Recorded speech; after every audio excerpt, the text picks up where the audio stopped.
Welcome everyone. My name is Derek Palmer, and I'm here to give you some tips about managing your money.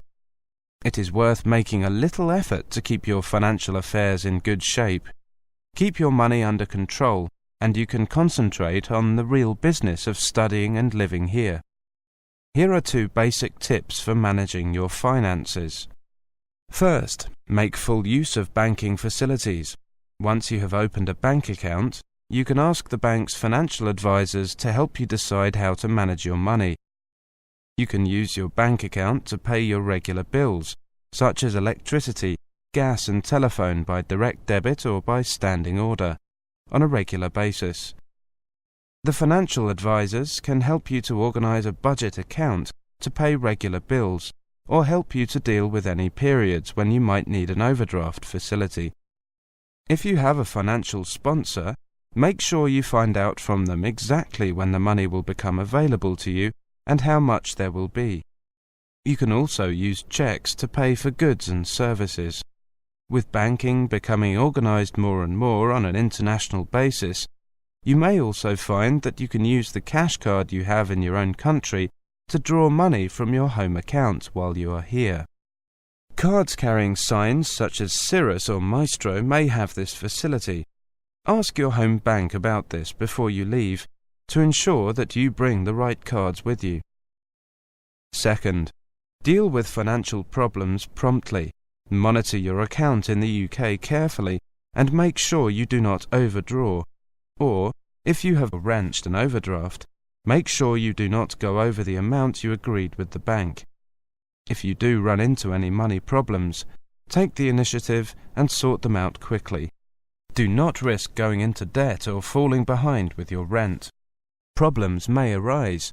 For example, if there is a sudden change in the political situation in your country, if there are unexpected delays in transferring your money, or if your personal circumstances change.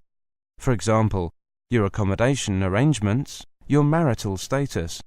In these situations, do not be tempted to borrow money. Instead, get advice from a reliable source. Start by meeting with the student counselor at your college or university. He or she can tell you what to do about paying your tuition fees, and whether there are any college funds or charitable trusts that might be able to help you.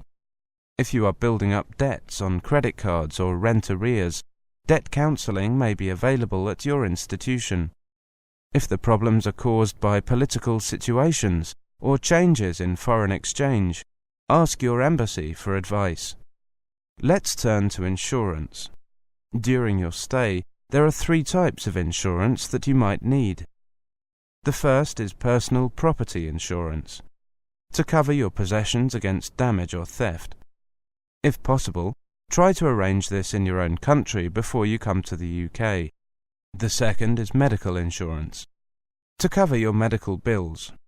You may prefer to arrange this in advance. The third is motor insurance. You must have this if you want to drive a car or ride a motorcycle here. For each type, there are many different insurance policies available, so look around until you find one that meets your needs, including your budget.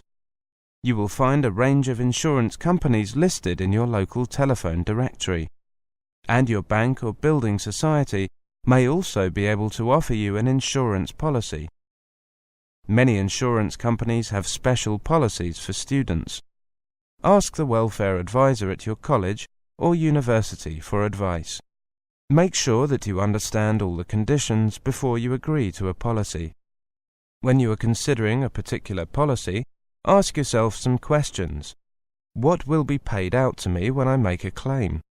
Some personal property insurance policies, for example, only pay you the second-hand value of your lost possessions. New for old policies will pay you the full cost of replacing the item, but they tend to be more expensive.